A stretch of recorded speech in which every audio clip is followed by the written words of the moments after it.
Welcome to American Press Productions, independent political analysis. These are today's top stories.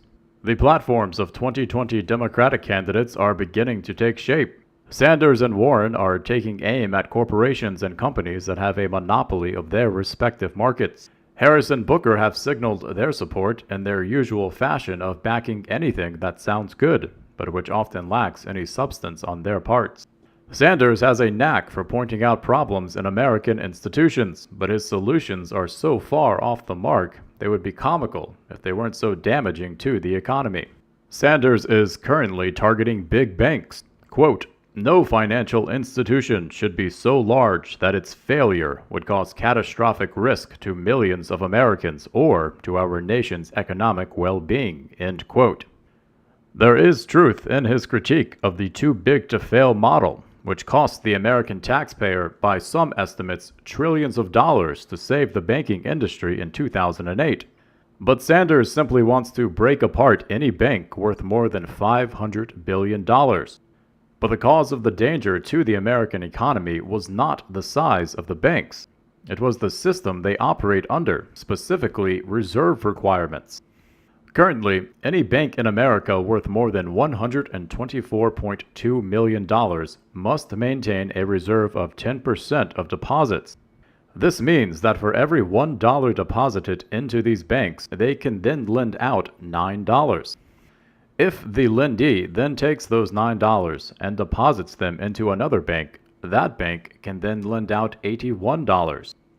Those $81 can then turn into $729 that a bank can lend out, all of which was started with just a $1 deposit. And the banks collect interest on each one of those loans, which allows them to lend out even more. But the problem truly begins when banks merge their customer savings deposits with their investment arm. The banks, while abiding by the reserve requirements, invest money they do not have, which creates a linear and traceable system of monetary investments changing hands between other banks, businesses, and other institutions, ballooning up the amount as in the previous example, so that if at any point in the chain an investment fails, there is the possibility the entire system crashes, which is exactly what happened in 2008. So Sanders' solution to break apart the big banks doesn't actually solve the core problem of the fractional banking system, or what some call the central banking system. It only makes the next crash manageable, something that would only cost the American taxpayer $100 or $200 billion. Democratic candidates, including Democrats in the House and Senate, are fighting to stop the merger between Sprint and T-Mobile, two of the four largest wireless carriers. On the face of it, this seems like a solid idea. The majority of Americans rarely benefit from corporate mergers and acquisitions. Sure, the price for the consumer will initially be lowered, but without competition, product quality and innovation suffer, and the price usually eventually rises higher than it was.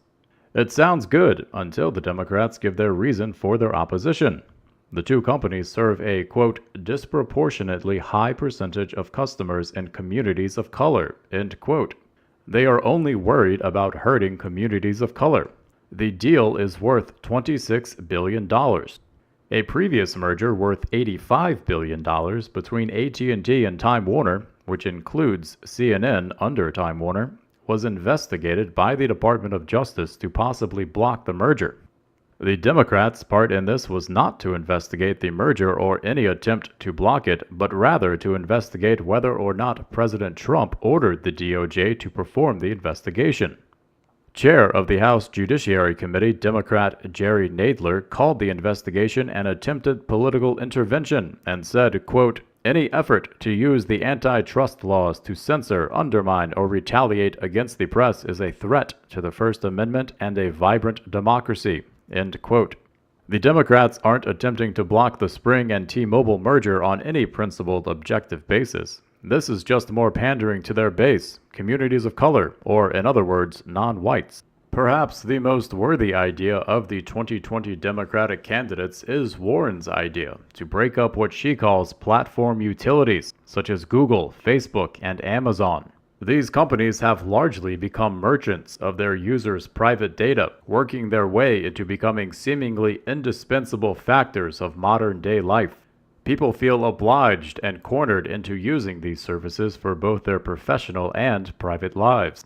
This effectually allows these companies to mold their users' thoughts and perceptions of the world around them by manipulating the content allowed on their platforms, pushing acceptable thought, allowing acceptable dissenters, and silencing whatever they deem inappropriate.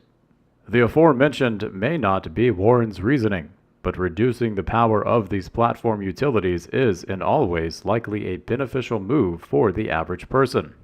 Yesterday, we ran a story about American company Genie Energy's Israeli subsidiary Afek Oil and Gas, and the recent discovery of potentially billions of barrels of oil to be found in the Golan Heights, which is officially Syrian territory but is occupied by the Israeli military. We suggested that Senator Lindsey Graham's trip yesterday to the Golan Heights alongside Israeli Prime Minister Benjamin Netanyahu might signal U.S. support for a potential military conflict between Israel and Syria and her allies. We pointed out some of the big names affiliated with Genie Energy, one of whom is former Vice President Dick Cheney. The Washington Post broke a story today about a meeting held last Saturday between Dick Cheney and Mike Pence, where Cheney criticized the Trump administration's foreign policy and decision to pull U.S. troops out of Syria. Dick Cheney was a key figure in pushing the story of weapons of mass destruction that precipitated the U.S. invasion of Iraq. We can only hope that he is not now playing a similar game to push for the U.S. invasion of Syria or be part of any new armed conflict in that region.